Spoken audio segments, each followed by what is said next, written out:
amigos, continuamos con Economía Verde y precisamente ayer, jueves 27 de abril, se venció el plazo para la adecuación de lo que es la nueva normativa de teletrabajo. ¿Cuáles son precisamente estas nuevas reglas que se van o que se ponen en marcha ya y las sanciones a aquellos que no la cumplan, a aquellas empresas? Pues todo eso lo vamos a consultar con una especialista para poder conocer nuevamente más detalles de lo que es esta nueva ley del teletrabajo. Por eso ya está con nosotros vía Zoom Aimé Límaco, ella es jefa del área laboral de Cuatro Casas. ¿Cómo está, señorita Límaco? Muy buenas tardes, bienvenida a Economía Verde. Buenas tardes, muchísimas gracias por la invitación. Muy bien, primero consultarle, esto de lo que es la nueva ley de teletrabajo, ¿esto es algo que se pueda elegir cumplirlo o es una normativa ya de obligación para todas las empresas? La norma de teletrabajo es una norma que se encuentra ya vigente. De hecho, el ministerio lo que hizo fue establecer un plazo de adecuación que venció el día de ayer. Pero es importante destacar que el teletrabajo es voluntario, es decir, ni la empresa ni el trabajador están obligados a cumplirlo. Entonces, si hay acuerdo de ambas partes, se establecerá, ¿no? Y esto va a depender un poco de la naturaleza de la posición. Hay posiciones que pueden desarrollarse en teletrabajo. Pensemos, por ejemplo, en posiciones administrativas, una secretaria, tal vez, o un asistente administrativo, pero hay otras posiciones que no pueden realizarse en teletrabajo. Que Por básicamente tienen ejemplo, que las ver labores. con trabajo de repente manual, ¿no? Que implique en todo caso que se encuentre uno en el lugar donde se desarrolla donde está precisamente la empresa en sí. Efectivamente. Por ejemplo, las labores de un vigilante o las labores de operarios mineros, ¿no? En esos casos, la propia naturaleza de la posición hace que sea imposible prestar servicios de manera remota. Pero en cualquier caso, en teletrabajo, para responder a tu pregunta directamente, no es una modalidad obligatoria para ninguna de las partes. Ujú. Por eso, precisamente, lo que establece la norma es que quienes quieran adecuarse deban suscribir un convenio manifestando esta voluntad y otras obligaciones que tienen que cumplir ambas partes. Eso, no es que sea un acuerdo de palabra, que si mira, tú venías haciendo trabajo remoto, vamos a ir extendiéndolo ahora a lo que es el teletrabajo con con estos nuevos cambios. Tiene que haber un punto de repente de que tanto el empleador como el empleado puedan firmar. Entonces, esto tiene que ser a través de algo formal, un documento. Exactamente. Tal vez puede existir un poco de confusión todavía, porque recordemos que en medio de la pandemia surgió la modalidad de trabajo remoto, ¿no? Fue una norma excepcional y temporal. Tenía una vocación, no tenía vocación de permanencia, más bien, era exclusivamente por el periodo en el que nos encontrábamos de la emergencia sanitaria, se extendió todavía. Esta modalidad de trabajo remoto venció el 31 de diciembre del año pasado. En esa modalidad de trabajo remoto sí existía la posibilidad de que el acuerdo, es más, el empleador podía unilateralmente decidir que los trabajadores laboraran así, de manera remota, por las circunstancias, ¿no? Ujú, por la Ahora pandemia. hemos cambiado de regulación y con esta ley de teletrabajo, en los acuerdos de palabra, verbales, no tienen validez, ¿no? Es necesario, porque la ley así lo exige y su reglamento evidentemente también, suscribir un convenio expreso, escrito, un documento. Ujú. ¿Y qué debe establecerse en este convenio? De repente el tema de los costos y gastos, ¿no? Porque ahí también que debe quedar de repente debidamente establecido quiénes asumen el gasto de lo que es energía, el mismo soporte técnico de los equipos que se vayan a usar, si es un trabajo administrativo. ¿Así debería ser esto? Sí, efectivamente. De hecho, la normativa ahora mismo es bastante exhaustiva con el contenido mínimo, que señala respecto de qué debe tener este acuerdo, este convenio de teletrabajo, ¿no? Uno de los puntos que ha señalado, probablemente el más importante, o uno de los más importantes, es el que se refiere a los costos. ¿Quién asume el costo de los equipos, del celular, del gasto de internet, de electricidad, de aquellos trabajadores que optan por esta modalidad de trabajo remoto? Ujú. La regla, según lo establecido en la regulación, es que el empleador sea quien asuma estos costos. Sin embargo, y este fue un punto importante de discusión, no sé si recuerdan cuando se publicó el proyecto de reglamento de teletrabajo, se estableció directamente que el empleador tenía que asumir los costos sin posibilidad de acuerdo en contra. Entonces, eso ha cambiado con el reglamento definitivo. Entonces, las reglas son ahora, el empleador debe asumir, salvo que exista un acuerdo en contrario.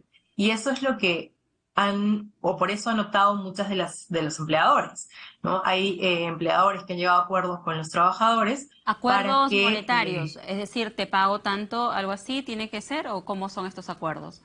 acuerdos monetarios, pero también acuerdos para que el empleador asuma, por ejemplo, la entrega de equipos, digamos, la laptop, la instalación del software que se necesita, las reparaciones, etcétera, pero no asume el empleador la electricidad y el internet, por ejemplo. Eso también es ¿Y cómo válido. se ¿Y por compensa qué eso? se compensa? Por ejemplo, porque el trabajador, eh, digamos que podemos entender que hay una ventaja también para el trabajador que se queda en su casa porque hay un menor gasto de transporte, probablemente ya no tenga que comer fuera de la casa, ¿no? Y hay una compensación también de tiempo, digamos, no económica, pero pasar mayor tiempo con su familia o dedicado a otras actividades, ¿no? Pero también hay una compensación económica en el ahorro, llamémoslo así, que supone evitar gastos de gasolina, alimentación fuera, o el Claro. valor de un taxi, por ejemplo. Por eso todo eso tiene que ir debidamente estipulado, acordado en este convenio que se inicia, ¿no? En todo caso se establece al inicio de este convenio de teletrabajo. Efectivamente, de hecho, si no se establece este pacto en contra, es decir, si no se dice nada respecto de quién asume los gastos, se entenderá que el empleador asume absolutamente todos los gastos. Muy bien, ahora también cómo se respeta o cómo se ha establecido esto de la desconexión digital, tan polémico, ¿no? Porque muchas personas hemos escuchado testimonios de que cuando se realizaba el trabajo remoto implicaba de que no solamente elaborase pues sus 8 horas o lo que implicara unos minutos más, sino que esto comprendía de que estuviese conectado todo el día pues, a través de los mensajes de WhatsApp, de repente correos electrónicos. ¿Cómo ahora se puede establecer de que se cumpla realmente esa desconexión digital a través de esta nueva normativa?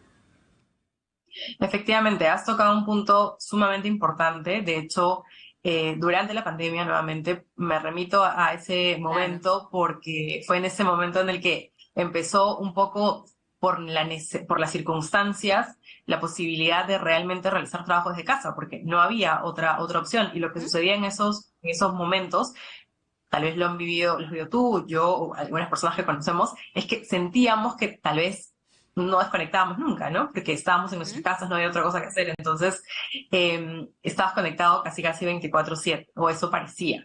Entonces, ahora existe una regulación respecto de la desconexión digital que aplica en todos los casos, ¿no? Y en los casos de teletrabajo, pues con mayor énfasis probablemente, que le da el derecho al trabajador de estar desconectado por 12 horas continuas. ¿Esto qué quiere decir?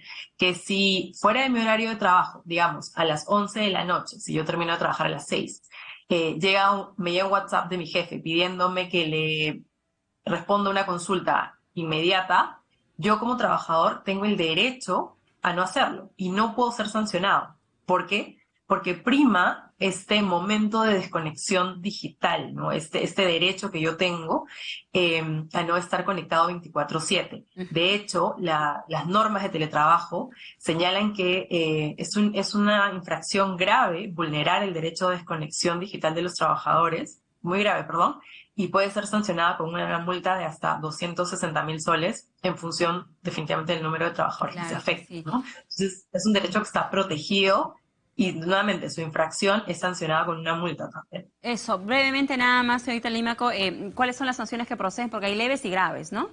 Algo corto nada más. Hay leves, graves y muy graves. Básicamente las sanciones se dividen, tienen esas tres graduaciones, leves, graves, muy graves.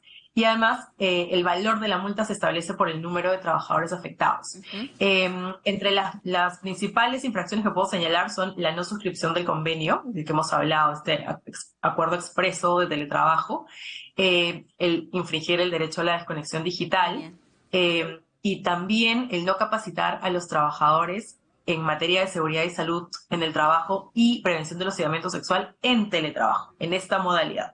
Muy ¿no? Los empleadores tienen que adecuar sus capacitaciones a la modalidad de teletrabajo, si no, también están incumpliendo con esta obligación, estas Claro que sí. obligaciones. Muchísimas gracias. Muy claro, muy didáctico cada una de sus explicaciones, así que de seguro de gran interés para quienes estén pensando poder establecer esta modalidad de trabajo. Muchísimas gracias a Aimee Lima, co-jefa del área laboral de Cuatro Casas con nosotros. Muchísimas gracias. Muy buenas tardes. Muchísimas gracias a ti. Hasta luego. Muy bien, amigos, también con esta información acabamos esta hora informativa de Economía Verde. Muchísimas gracias por habernos acompañado a continuación. Ya viene Jennifer Cerecida con TV Pro Noticias. Permiso.